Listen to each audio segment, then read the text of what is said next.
American Psycho cumple 20 años y hablé con una de sus guionistas, con Guinevere Turner, sobre cómo fue trabajar en esta película, sobre cómo fue adaptar esta novela, sobre cierto estilo de vida de la década del 80. Hablamos sobre cómo es trabajar con Christian Bale, un tipo que, como vimos por ejemplo en la entrevista sobre El Maquinista, acostumbra a meterse en el personaje las 24 horas del día. Hablamos un poco sobre el mensaje y sobre este legado que deja después de 20 años la película y que tiene, según dice ella, un mensaje feminista. Todo esto y mucho más en este informe sobre American Psycho. I know my behavior can be erratic sometimes. Stupid bitchy! Somebody was speaking to somebody, and Leonardo DiCaprio said that he was interested in the project, and before you know it, in Variety magazine, it was like Leo DiCaprio gets offered, a $20 million deal, and we were like, seriously, reading it in the headlines. B, $20 million is like 4 times the budget of the existing movie, or at least 3. And he was the biggest movie star in the world. Titanic was still raking in money from all over the world. And so what happened was, we were shocked. Mary had already started working with Christian Bale, was like really, loving what they were doing together, and Christian was already like getting that flawless body and honing his accent and renting videotapes and just becoming the character as he does. And Mary said, she's like, no, I don't care to direct a movie starring the biggest movie star in the world. Like, he's going to come with a team of people who are going to tell me what to do. Yeah. And I agreed with her too, because I also was saying, Christian Bale was known but not famous, and the mistaken identity that everyone has. Like, if it was Leo DiCaprio, it would be like, but that's the biggest movie star in the world. Like, it would have been, I think Leo's very talented, but I can't imagine him disappearing into a role the way that Christian did. Especially at that time. It's different now. He's just known for disappearing into roles. Yeah. No one really knows what happened, but legend has it that Gloria Steinem herself, our mother of feminism, took Leo DiCaprio out to a baseball game and begged him not to do it, and said, the main eyeballs that are going to be on you in this year are going to be 13-year-old girls, and I don't want them to have to see, violence toward women on this scale.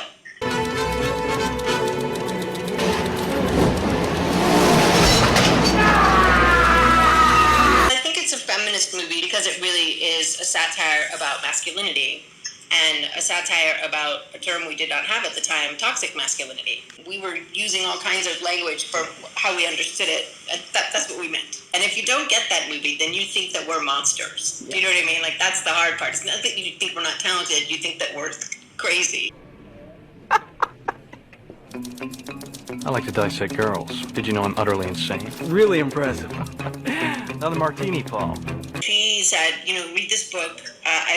She's like, I feel like together we could do a great adaptation of it, and one that, though the book got all the criticism for being misogynist and being exploitive and, disgusting in every way, she's like, but I actually see something here that could be subversively feminist. We definitely talked a lot in the beginning about obviously not wanting to make a slasher movie and an exploitive movie, but also not wanting to be seen as, the lady filmmakers who can't handle, some head-on violence and, and there needs to be horrificness in the movie for it all to make sense. We chose, which scenes of violence we thought we were going to use, and they are so tame. And then Mary said, let's just do one kind of classic horror movie thing, just one scene, just to show them that we can, but let's make it a little bit off. And so that's the scene where he chases her with the chainsaw, which is very, classic horror, but then there's no way in hell it would actually hit her from there and, all of that. So it's sort of like, you're getting what you asked for, horror fans, but then we're also like, and this is ridiculous.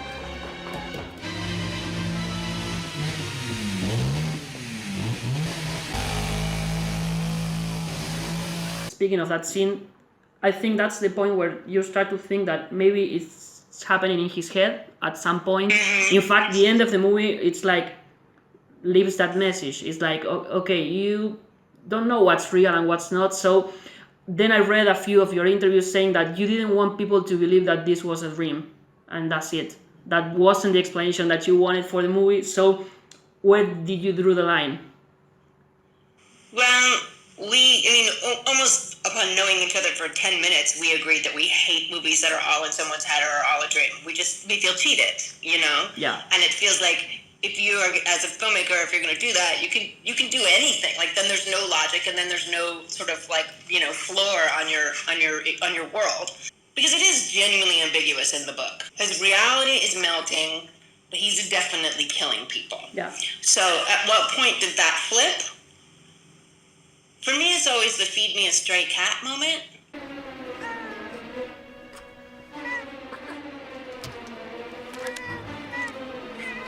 Oh my God, what are you doing? But even if you go all the way back to the initial scene where he has the two prostitutes and he's looking at himself and he's videotaping them and looking at himself in the mirror while he's fucking them, we already there were saying, this is what he sees. Yeah. This is like, it's not this, it's more awkward than this. It's not as glamorous as this. Like, he doesn't look this good. They're probably not as pretty. Like, do you know what I mean? Like, it's just regular people doing a regular prostitute client thing. But he's already has such a self-aggrandized perception of himself that it's gonna be stylized. But then at some point we would have to say, this is not a real person. Like, this world is not a real world. This is satire. So there's room for hyperbole and you know, just sort of like over the top set design, and you know, the whole thing is just really over the top. Yeah. But to make a point of you know, 80s excess, New York men, etc. So to me, it's about the feed me the stray cat moment, and then right after that, he shoots a police car, and it explodes. Yeah. And even he, I assume Mary must have directed him to do this, just looks at the gun. It's just this little beat where you're like, it's just this tiny little clue that he's sort of like, what the fuck is happening? Yeah. I'm losing my mind. So yeah, I mean, it's a complicated answer that doesn't necessarily satisfy because we thought it was obvious, and I laugh a lot about the fact that we ultimately failed in our ending, but we didn't because people argue about it. I think their undisputed masterpiece is Hip to Be Square. A song so catchy, most people probably don't listen to the lyrics, but they should. I interviewed a few people that work with Christian in different movies, and he's like full-time in character. So let me know how was working with him being full-time a psychopath. It was a trip because, you know, before I was actually acting across from him, I was sitting in table reads, you know, in rehearsals, just as a writer, and looking over at Mary like, you know, because he, like, by the time we were, you know, doing rehearsals and on the set and, you know, getting ready to shoot, he was already at flawless Patrick Bateman level. Like, literally, you know, he had his teeth straightened. And he did not socialize. So, you know, we were shooting in Toronto for most of it, and we're all there, we're all in the same hotel, like, people are hanging out, if they're not working the next day, just never. And he always had a stack of videotapes, and it was on the phone with the video store, because he was renting videotapes. So one has to wonder, what did he do at night, aside from watch videotapes and eat only one chicken breast a day to have this, like, zero body fat and just do 1,000 ab crunches? You know what I mean? Like, how far will Christian Bale go to get into character? Was he, like, you know, stalking women at night? Yeah. I mean, I really don't think he was, but, like, he came, you know what I mean? He got as close as he could to it. And it was really, it was kind of amazing to watch. Patrick, you're a lunatic. Come on. Did you find Christy attractive? Let's not get lewd. Christian was, I mean, he's just a consummate professional. So by the time we got to, and I was buds with the other woman, Cara Seymour, who's in the scene, and she was just like, "You're gonna be okay. Like, you're doing fine." So by the time we got to the sex scene, it was this awkward moment where Mary was like, "So, Gwen," this is how she talks, sort of British, sort of Canadian. "Oh, Gwen, so what do you think we should do here?" And I was like to myself thinking, please please don't treat me like a writer right now. Yeah. I really need to be an actor right now. I need you to tell me what to do. I'm out as a writer. I'm just here as a piece of furniture, walking and talking and doing what you tell me to do. And Christian was the one who was like, well, I'll just start fucking you from behind, and then I'll flip you over, and then like I'll just go down on you, and then the blood. And we were both like, okay. That in character. That told you when he was in character. Like that wasn't Christian speaking. That's a little creepy.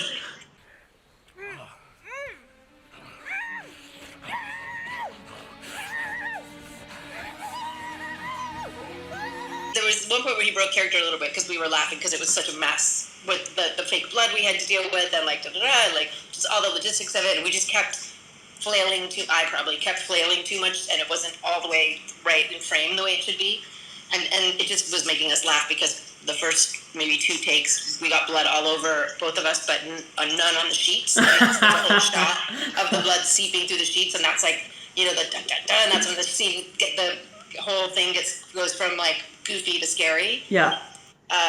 So anyway, we were laughing, and then he said, can we watch playback of our last take so that we can understand what we're not getting right and what the shot is and all of that. And so we did that, and then we were like, we need to fucking stop laughing. Like, this is a really disturbing scene. Yeah. But he's so like, when you do a sex scene with someone, much less one where they kill you, you learn a lot about it, like who an actor is as a person, because there's so many ways that can go wrong, and he was great. He's like the ultimate professional actor. He's so good. Yeah. And kind, like somehow like really committed to the scene, touched me in all those ways, but it didn't feel creepy.